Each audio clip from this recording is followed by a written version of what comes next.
Hi,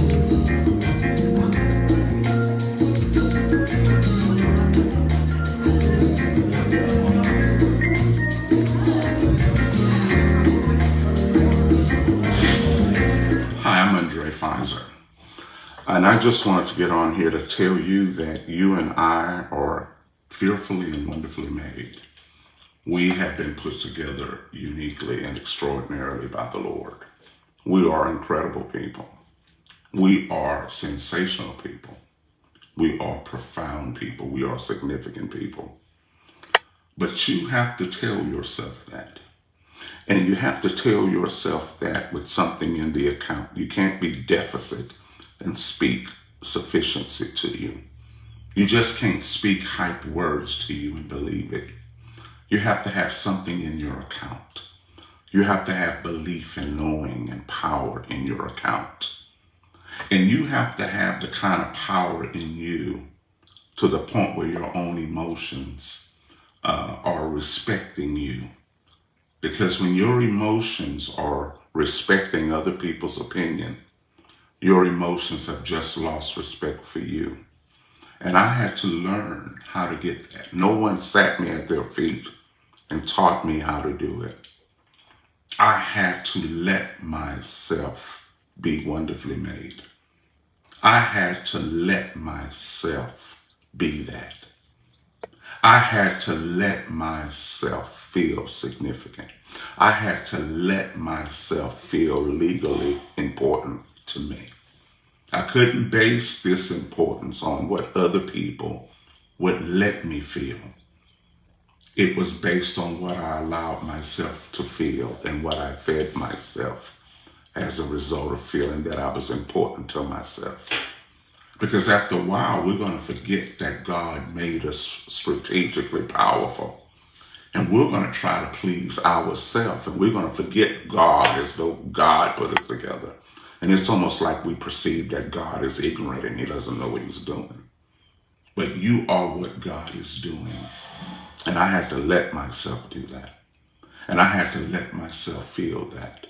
And I had to let myself honor that. Not just feel it, but honor it with respect.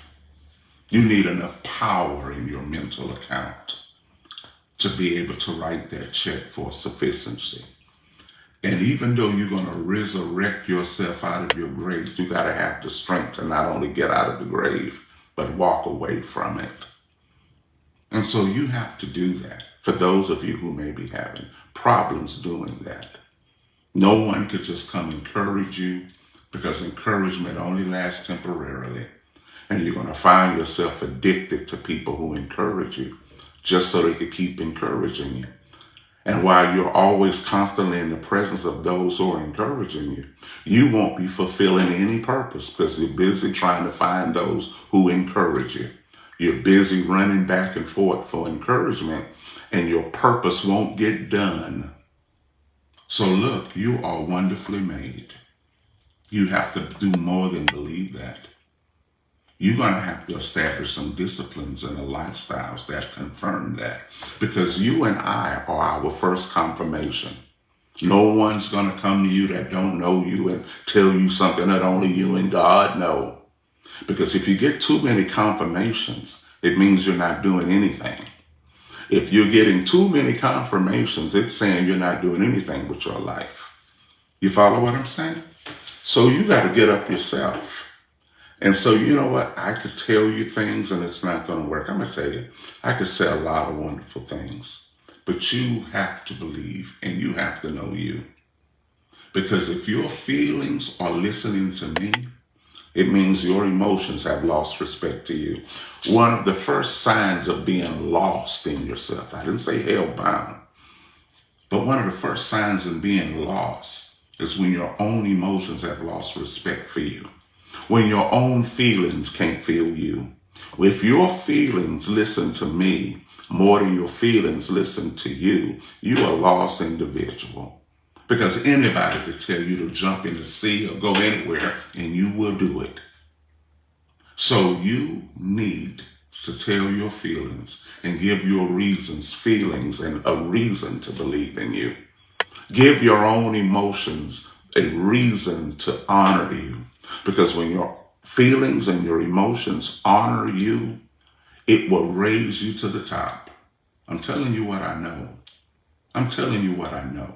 I'm not just telling you something to put on social media. Because sometimes people get on social media and we just write stuff and put it on there just to have something to say. But I'm going to tell you something. With my life, I don't have time to just say stuff on social media. If I'm going to speak something, I'm going to tell you what's true, and I'm going to tell you what's honest. I'm going to tell you what's right. I'm going to tell you what's up. You feel me? Yeah, you are wonderfully made. But until you believe that, because if I accept the fact and the truth that I'm wonderfully made, but I'm living disastrously, I have not believed that. Oh, I may understand the rhetoric of it, but until I see it, I won't do it. Until I see me in it. Sometimes our understanding gets us in trouble because being smart it helps us to repeat the rhetoric that we've heard intelligently. But it hasn't awakened the consciousness to cause us to become the living wonderful or the living dynamic that we were born to be. We can understand it. We can repeat the rhetoric. We know how to put it together. We know how to formulate the opinion. But until you and I see ourselves in it, we won't realize it or become it or becoming a living expression or a living movement of it. Because our understanding can only lead us to more need of understanding. Our understanding can only lead us to more questions. And until you see it, until you see that you're wonderfully made, not just to uplift your emotions, but to realize your power of persistence and consistency.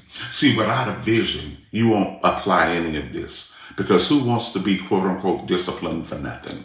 Who wants to be responsible for nothing? We live in a capitalistic society. Whatever I do, how much am I getting paid for it? If I help you move, what you gonna give me? If I change the tire, what are you gonna give me? If I let you use my car, what are you gonna give me? We're in a bartering society. We just don't do it for nothing.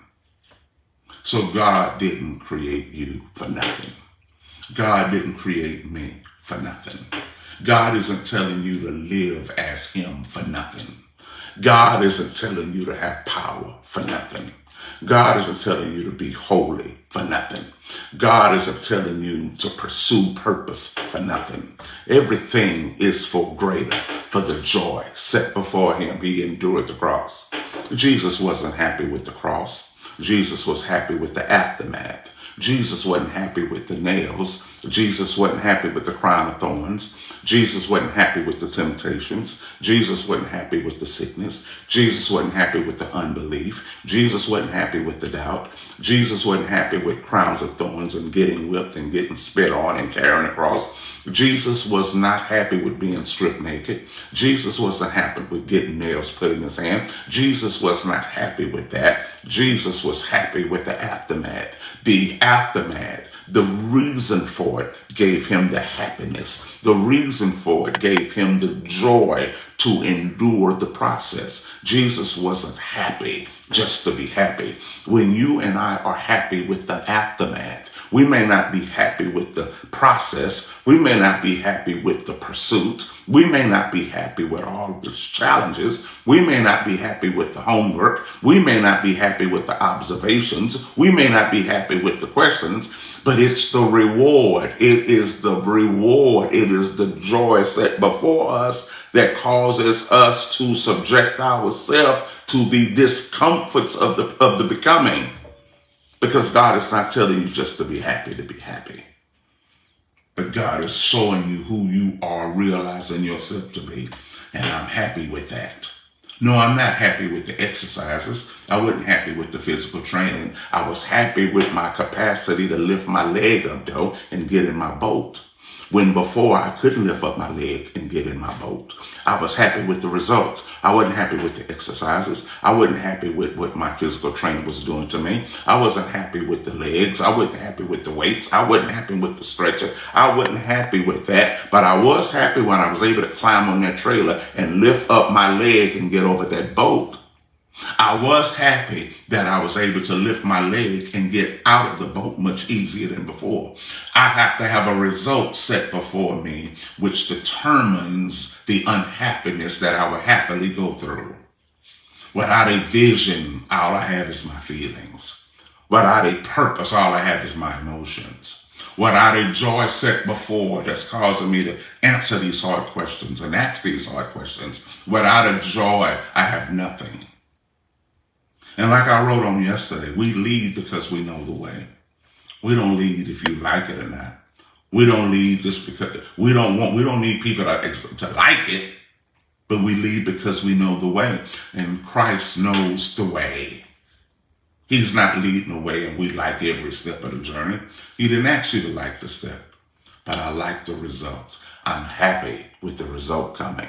I'm happy because I'm wonderfully made, fearfully, strategically, intrinsically, uniquely made, because God can only remake what he is. And the same thing that formulates God, the same structure and the same excellence and the same thought that goes in him making himself, he put the same desire and mentality in you and I. And for that, I'm glad. And for that, I'm wonderful. And you are too. Sorry, could you say that again? That's my watch. You follow me? Yeah. So once again, if your emotions only listen to me, it means they've lost respect for you. No free man can be made to feel like a slave. No free person can be made to feel unfree. And if you make me feel not free, then I was already bound. If I have to avoid you to feel free, then I'm not free. Because my freedom is a result of what presence I'm in. My freedom is a result of me being in the presence of my power. Not, you can't make me feel as though I'm in jail. If I have to avoid you to feel like I'm free, then I'm not really free. You understand? So how many of you are free? How many of you are not only free, but you're free indeed? I'm Undrai Fizer.